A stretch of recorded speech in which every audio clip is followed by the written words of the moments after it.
De todo en México.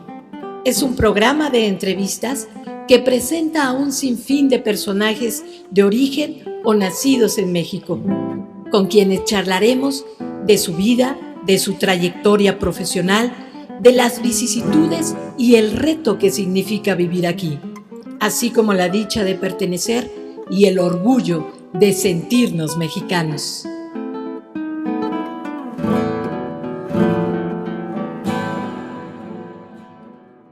Alan Pingarrón es un tenor mexicano con más de 20 años de trayectoria artística, que ha interpretado prácticamente todos los géneros musicales.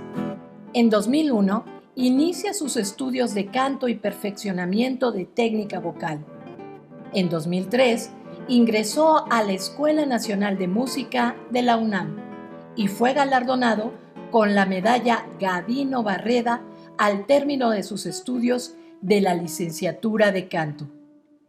Asimismo, fue finalista en el Concurso Nacional de Canto Ópera de San Miguel, segundo lugar en ópera prima Las Voces del Bicentenario, obteniendo también el premio del público.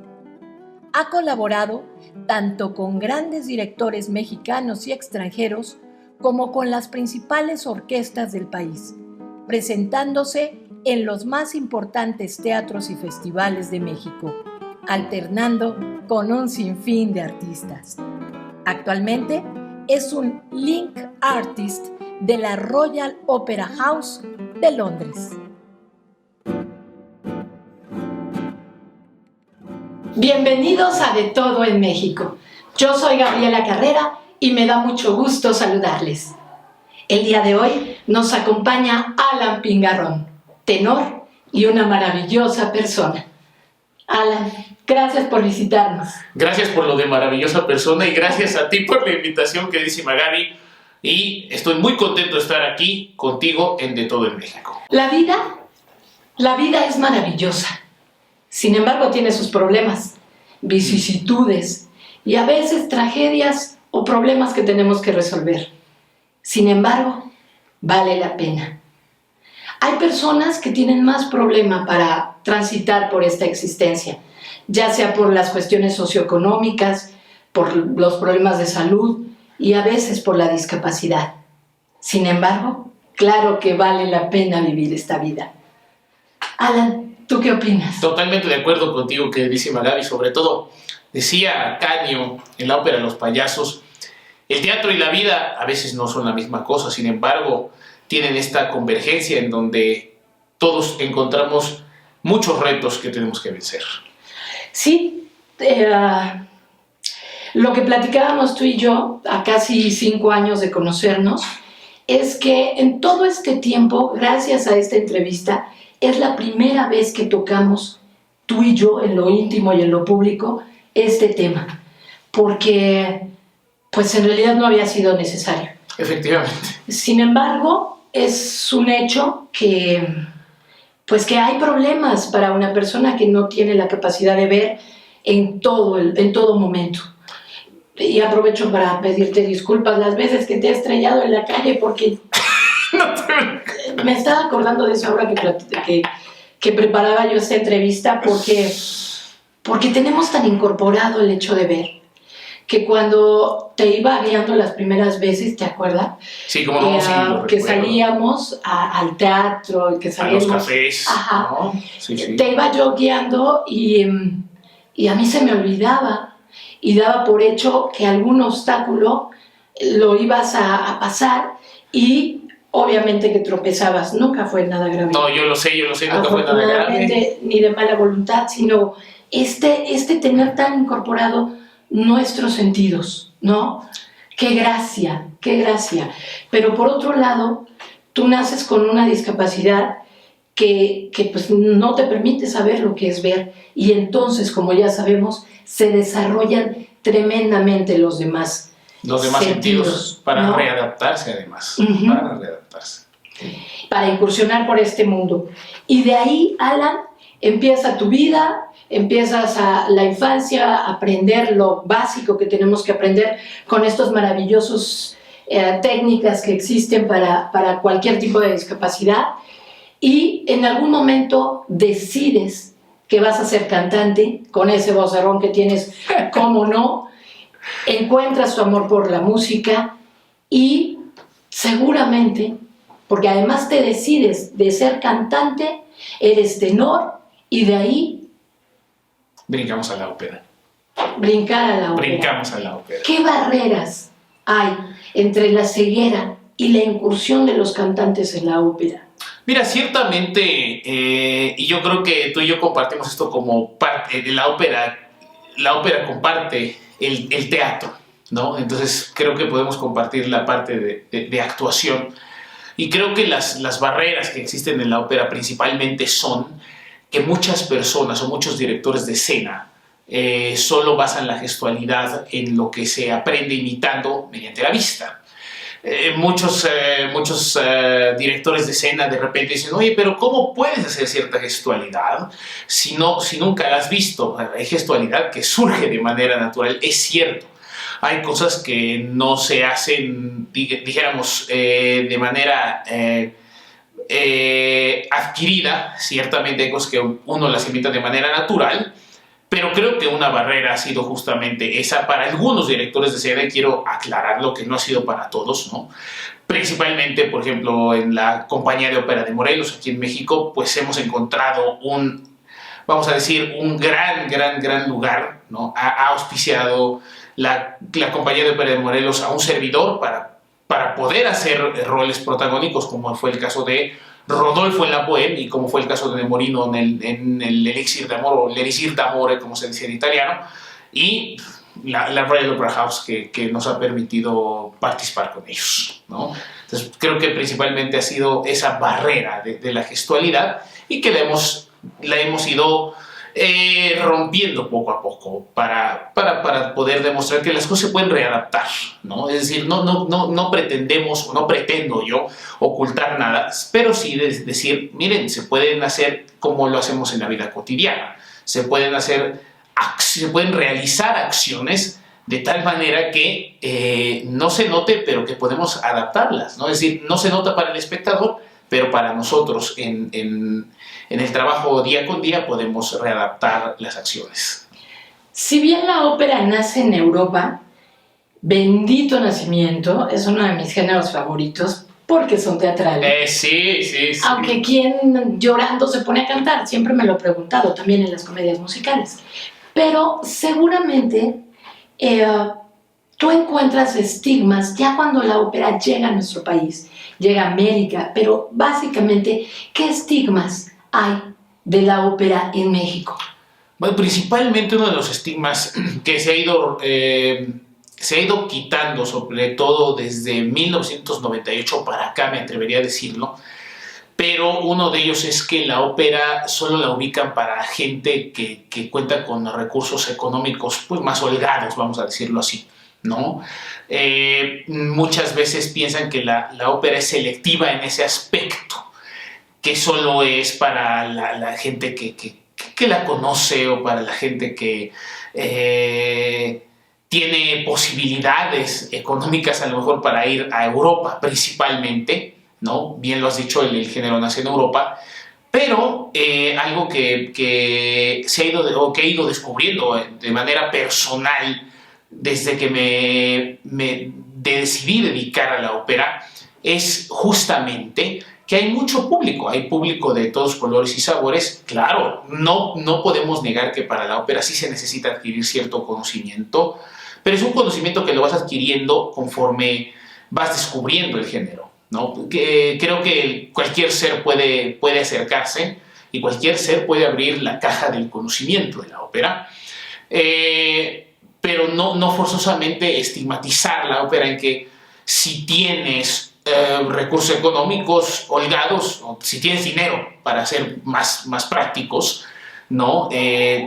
Tienes acceso a la ópera, ¿no? Sobre todo hoy por hoy que tenemos pues, los medios, ¿no? La tecnología nos permite en las plataformas virtuales encontrar pues, ya óperas completas, subtituladas, ¿no? Lo cual pues hoy aquí en México nos permite de repente dar esta cercanía al público, a que puedan conocer óperas, empezar por lo sencillo, ¿no? Empezar por óperas como Don Giovanni de Mozart, o empezar con Las bodas de Fígaro, o conocer esta ópera que yo decía hace rato, El elixir de amor, que es pues un tema pues de los que de repente se estilan mucho en otros géneros, ¿no? Estos temas de amores, el amor inalcanzable, ¿no? Entonces creo que hay formas de derribar esos estigmas y darse cuenta que no solo la persona que tiene dinero puede acceder a la ópera, sino que hoy por hoy muchos de nosotros podemos acceder y podemos conocerla y podemos ver tanto la ópera, que es pues alegre, como también podemos encontrar cosas dramáticas, ¿no? Es decir, no solo pensar que la ópera es lo dramático, que ese es otro estigma, que la ópera, las personas piensan que la ópera es nada más lo dramático y no tenemos esta parte como alegre. También hay cosas alegres, como en Rossini, por ejemplo, en El Barbero de Sevilla, en El Viaje a Reims, u otros títulos que tiene Rossini, como Donizetti. Bueno, y finalmente, y para empezar, pues el arte está hecho de sentimientos.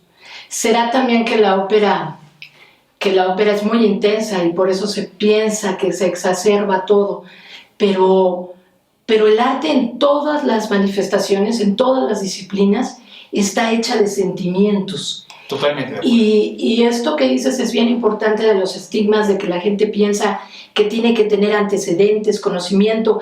El arte está hecho de sentimientos para tocar los sentimientos. Entonces, si usted ve una pintura, no es necesario que sepa de técnicas, que sepa la vida del pintor, sino sencillamente lo que te llega, lo que sientes. Cuando escuchas una pieza no es necesario ni siquiera saber el idioma. Sabes si es tierno, si hay tristeza, si hay nostalgia, si hay alegría, si hay euforia. O sea, el arte es para todos, como el sol, y se entrega con amor. Esta es la segunda vez que lo digo aquí. Y básicamente hablas también de accesibilidad y el arte en México, Alan, ¿estás de acuerdo conmigo? Es muy accesible. Totalmente de acuerdo. O sea, sí. Hay un día a la semana que los museos son gratuitos, hay muchas cosas que se encuentran gratuitas, ensayos generales. Exacto. Como por ejemplo el de la NESA, de los sábados a las 6, que con esto de la pandemia no sé si esto sigue, pero... De momento no, pero ya estamos entrando al semáforo verde. Así entonces es. Todos los sábados a las 6, si usted quiere un magnífico concierto de lo que sea, del maravilloso repertorio de la UFUNAM, ustedes entramos gratis. Yo recuerdo cuando estaba en la universidad, Alan, que aprovechaba todo.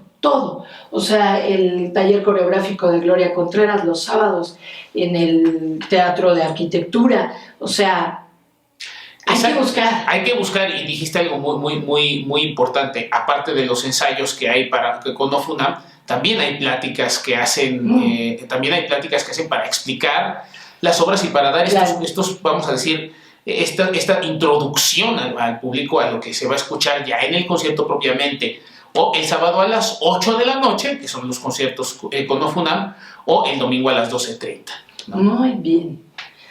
Pues esto es De Todo en México. Hacemos una pausa y regresamos. De Todo en México. Hacemos una pausa y regresamos. En esta ocasión, te recomendamos a que asistas a la Clínica de Especialidades Dentales y Médicas, CEDIM, que se encuentra ubicada en la calle Sur 110, número 53, en la colonia Tolteca. Aquí encontrarás diversas especialidades como odontopediatría, ortodoncia, odontología estética, endodoncia, cirugía maxilofacial o implantes dentales. CEDIM es una clínica dental privada con especialistas, materiales y equipo de última tecnología que brinda la mejor atención.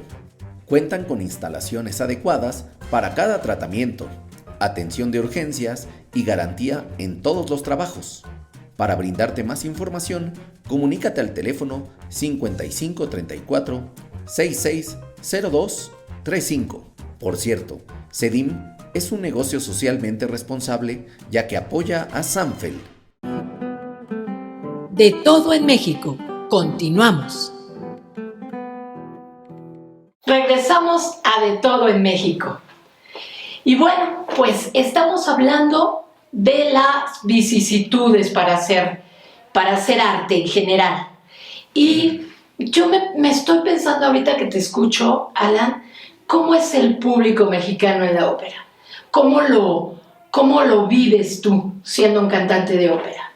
Mira, cuando realmente se acercan sin estos estigmas de los cuales ya hablamos hace rato, el público es muy accesible y sobre todo dijiste algo muy cierto hace unos minutos, finalmente el arte es sentimiento. Cuando la gente descubre que la ópera no es toda esta carga selectiva que se le quiere poner, que también hay muchas emociones dentro de ello, el público lo recibe con mucho cariño, lo recibe con mucho amor y abren sus corazones realmente para estar ya sea en un concierto en donde presentas arias de ópera, donde presentas los grandes éxitos, o en producciones que además en este siglo XXI pues ya tenemos la facilidad de que pueden no solo ver lo que está pasando en la escena, sino que los subtítulos les pueden dar pues una pauta de lo que dice la ópera, ¿no? Entonces, creo indudablemente que el público es muy receptivo, es muy, muy cariñoso, son gustosos de la ópera cuando se acercan, pero claro, hay que estar con ellos, decirles, mira, acércate, no es lo que tú piensas, ¿no? Sobre todo, hay público que te lo dice abiertamente, hay personas en la audiencia que dicen, yo nunca había escuchado ópera realmente, pero cuando la conocí, cuando me llevaron, que me invitó mi hermana, mi hermano, un amigo, una amiga, ¿no? Y bueno, hay gente que desde niños se acercaron, ¿no? Hay gente que desde niños los llevaron, que ubican, y además los llevaron a óperas, pues a veces, vamos a decir, no tan fáciles de digerir, ¿no? Como un elixir de amor, óperas más complejas, ¿no? Pero que crecen con ese gusto, que crecen, y los que lo van adquiriendo, cuando lo conocen y que saben que hay sentimientos y que han llorado y que se han reído también, verdaderamente lo abrazan con mucho amor, porque se dan cuenta que es algo que puede llevarte a lugares insospechados. Es que te atrapa, ¿no? Sí. Esa emoción, porque la intensidad, pues hay de arte a arte, pero la intensidad de la ópera es máximo. Fíjate que me acabas de recordar algo muy bello que yo me cuestioné en su momento. Cuando yo era pequeña, la primera vez que tuve contacto con la ópera fue en la escuela. Nos llevaron a un espectáculo de ópera. Y me acuerdo cuando la cantante estaba, pues ahora sí que cantando, yo me empecé a reír. Y no podía dejar de reír. En su momento no lo entendí, pero ya transitando yo como artista y como directora de teatro, en algún momento entendí, porque yo me preguntaba por qué no podía dejar de reír. El ataque de risa, ¿no? Sí, pero es que no podía dejar de reír. Y yo en algún momento que lo volví a recordar como el día de hoy, que no lo tenía pues registrado para esta entrevista, yo entendí que fue la emoción que me llegó a mí lo que me hizo reír. Era el nervio de la emoción de algo que me estaba topando y que me estaba llegando la música. Y cualquiera, tal vez algún maestro se pudiera haber molestado conmigo porque me estaba riendo, pero qué importante poder reconocer las reacciones que tienes ante el arte, ¿no? Totalmente. Hay algunas piezas de Bach, por ejemplo, que cuando menos para mí, pero también lo he visto en algunos amigos que no necesariamente son artistas, que son muy difíciles de escuchar, que son como un hoyo que se abre y que caes ahí hasta el fondo, ¿no? Porque sí. O sea, la emoción, en este caso, la intensidad del órgano, ¿no? Y de la fuerza, de la composición. Ajá, pues no por nada es el padre de la música. Así es. Pero regresando a esta parte, querido Alan, porque siempre se me va el tiempo corriendo cuando platico contigo. Regresando a esta parte infantil de enseñanza, de encontrar el arte, en este caso la música, y del hecho de estos estigmas de los que estamos hablando, de que si haces arte te mueres de hambre, no hay peor muerte que la muerte del espíritu. Y la manera en la que nosotros nos podemos conocer es saber cuáles son nuestras capacidades, nuestras vocaciones y explotarlas. De esa manera transitamos por nuestras posibilidades y nos conocemos bien a bien. Si nos dedicamos a otra cosa, no vamos a saber para lo que servimos, aunque seamos muy buenos en lo otro. Exactamente. Entonces, tú dime, porque esta es una manera de pugnar para que se desarrollen las profesiones sin importar si nos vamos a morir de hambre, porque la gente no se muere de hambre, se muere uno de hambre en cualquier profesión si no se sabe manejar y si no tienes una meta y constancia. Pero yo querría regresar a este punto de la importancia de enseñar música a temprana edad. ¿Qué opinas de eso? Bueno, yo definitivamente, como voy a citar a Gigi Proietti, decía Gigi Proietti con la poesía, que los italianos no se acercan a la poesía porque creen que es casi como el diablo, decía Gigi Proietti, pero decía él, es que si no enseñas si no te enseñan desde pequeño a amar la poesía, lo traslado ahora a la música. Si no te enseñan desde pequeño a amar la música, así como nos enseñan matemáticas, español, ciencias naturales, historia, civismo, la música también debe de ocupar un papel importante. Ya lo han demostrado programas de otros países que no solo les dan 50 minutos a la semana, ¿no?, sino que les dan más tiempo. No podría precisar cuánto tiempo les dan, pero es un hecho que los niños en otros países, claro que tienen todas las facilidades porque aprenden la música como aprenden otras materias. La aprenden desde leer música, escribir, conocer, tener este contacto con una partitura, y lo pueden hacer lúdico, ¿no? Es decir, no porque tenga su grado de dificultad, no se va a... Los niños no lo vamos a aceptar cuando nosotros, en el caso de nosotros, ¿no?, cuando éramos niños, ¿no? Pero no quiere decir que desde niño no se pueda aceptar, ¿no? Si se hace lúdico, los niños lo aceptan. Hay muchos casos que los llevan desde pequeños a la escuela de música porque evidentemente en las escuelas lo tienen nada más como limitado, 50 minutos o a veces nada más una hora y media, ¿no? Pero realmente cuando aprenden a conocer la música y cómo es, y los coros y los instrumentos, realmente podemos crear públicos realmente desde la juventud, desde la adolescencia incluso, ¿no? Y esa es la importancia, que cuando se aprende a convivir con la música, no va a haber toda esta división que sobre todo pasa mucho en Latinoamérica, en donde a veces creen que la música académica es nada más para quien sabe. Pues obviamente, si no acercas algo desde niño, pues no lo vas a conocer. Es como todo, ¿no? Y bien lo dijiste tú cuando hablaste ahorita de morirse de hambre. Si no acercas algo, no acercas la biología, no acercas la química, pues no vas a saber cómo funciona. Es lo mismo con la música, ¿no? Si no la acercan desde niños, y obviamente como niños puedes crear sistemas para que, a ver, ¿cómo lees la música y cómo escribes? Mira, y esto va a sonar así. Hay muchos maestros que incluso dicen, mira, ya ves lo escrito, ahora fíjate, palméalo y no sé cuántas cosas, ¿no? Entonces creo que esa es la importancia de enseñar la música, de hacerlo incluso pues, jugando se pueden hacer muchas cosas. Como bien tú conoces a mi maestro Leonardo, que aparte de darme canto, pues justamente le enseña a los niños y a los papás, ¿no?, que la música la aprendan a través del cuerpo, tocándose, palmeando, con panderos, con tambores, y aparte les enseña a escribir, porque precisamente los niños absorben muy rápido el conocimiento, ¿no? Aprovechando justamente que de niño se absorbe todo como esponja, pues les enseña la música también de manera gráfica. Y las capacidades que te da una vez que la adquieres. O sea, las matemáticas, está comprobado que los chavos que estudian desde pequeños música desarrollan a la par, sin saber, inconscientemente, una posibilidad de entender mejor las matemáticas, la cuestión espacial con la danza, etcétera, etcétera. Y ahorita que te escucho, porque tu currículo parte de tu momento en que ya brincas a la escuela profesional, es decir, a la carrera, ¿cómo aprendiste música? ¿Cómo aprendiste solfeo, Alan?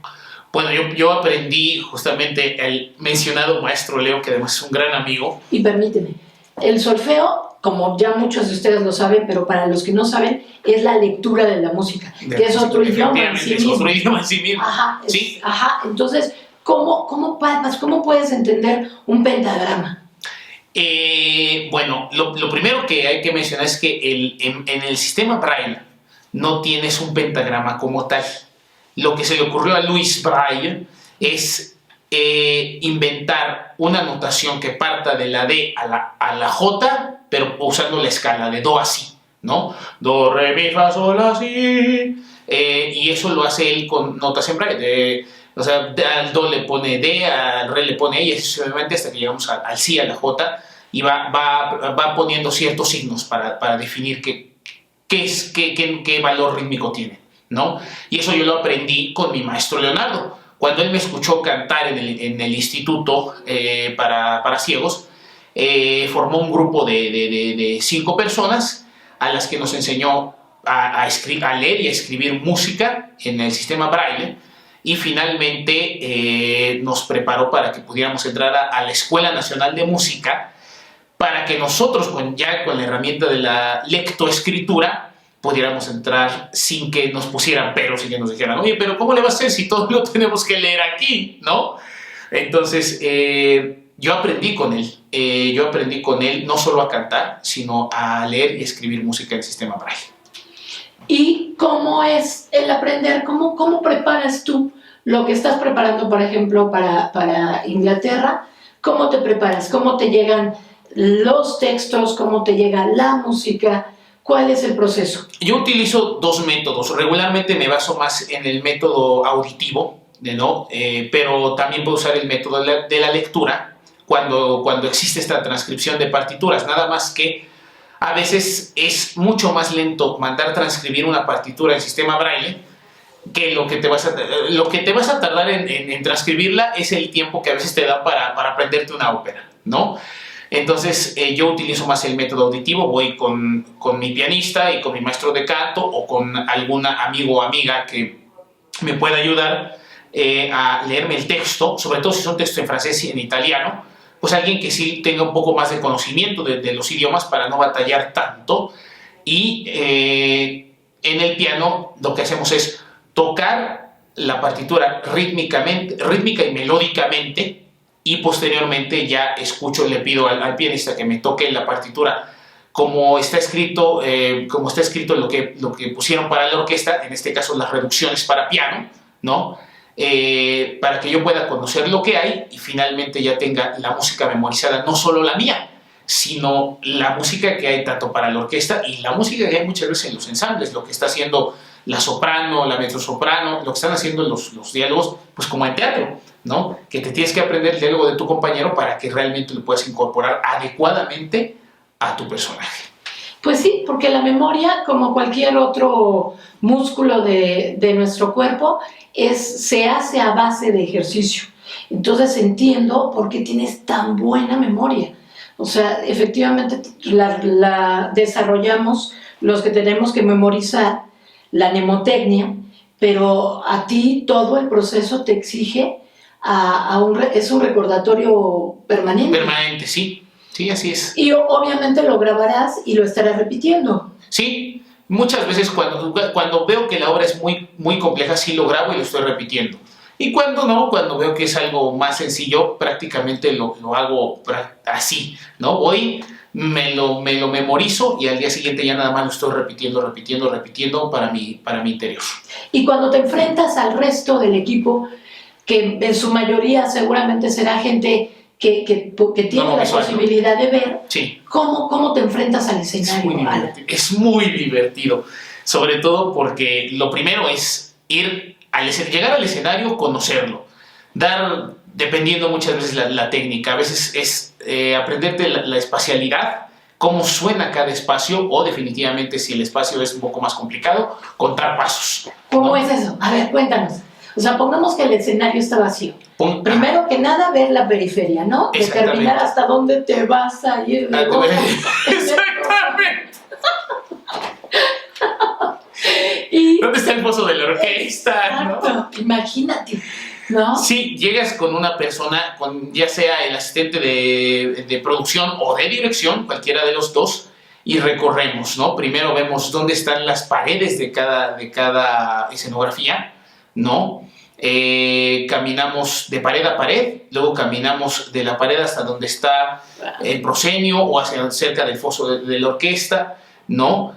Y ya de ahí partimos. Y posteriormente ahí ya te inventas cosas, ¿no? Por ejemplo, a veces para señalizar la parte de la mitad del escenario de un lado a otro, pues pones una textura de foamy o cualquier otra cosa. Pues aquí estás en la mitad, ¿no? A 5, 6, 7 pasos está tu mitad, y a otros 7 ya tienes el foso de la orquesta. Así que abusado, porque si no te vas a ir de boca, ¿no? Ay, sí. O la otra es, por ejemplo, si es muy complicada la escenografía, que haya muchos obstáculos, ¿no? Lo que hacemos es que eso se nos ocurrió justamente ahora en Londres, cuando hicimos Flauta Mágica, es usar un apuntador. Está la asistente de producción está en la parte de atrás del escenario, está observando y va diciendo a través del radio, ¿no? Va diciendo: Alan, a la derecha, Alan, 2 pasos hacia atrás, Alan, ya no camines más adelante, ¿no? Entonces realmente es divertidísimo, porque pues vas oyendo la orquesta y a su vez vas como en los apuntadores que te van diciendo cuando se te olvida la letra, ¿no? Aquí es el apuntador para que no te vayas más atrás o más adelante o más a la izquierda o derecha. Y de estos puntos de sonido que me dices, dime rápidamente cómo, porque me pareció mágico. Vas detectando en el escenario las diferencias de acústica. Exactamente. Muchas veces cuando hay paredes o cuando no hay nada, claro que la misma pared te lo detecta, ¿no? O sea, el sonido... Porque rebota. Rebotas. Uno chasquea, ¿no? Yo chasqueo. O el mismo caminar cuando vas emitiendo tus pasos, ¿no? De repente cambia el sonido. Ok, aquí ya no tengo pasos. ¿Qué percepción tienes tú tan distinta y tal vez más aproximada que los que podemos ver? Alan, estamos terminando ya esta entrevista. Nos hace falta más tiempo. Definitivamente. Pero, dile al público lo que tú quieras. Yo lo que le quiero decir al público y lo que les quiero compartir es que las limitaciones nos las ponemos cada uno de nosotros, seas o no seas ciego, lo que sea, ¿no? Realmente lo que desees hacer en tu vida lo tienes que hacer de corazón, principalmente, y prepararte. Tienes que equilibrar muy bien la emoción y el intelecto para que puedas crecer como ser humano. Y cuando logres hacer lo que tú realmente deseas, entonces vas a convertirte en un ser humano pleno y feliz. Gracias, Alan. Muchas gracias. Gracias a ustedes. Gracias, queridísima Gaby. Estoy muy contento de estar nuevamente contigo después de tanto tiempo de no habernos visto. Por la pandemia. No, por la pandemia, exactamente, aunque estábamos platicando. Sí. Pero estoy muy contento de estar nuevamente contigo y nuevamente platicando además.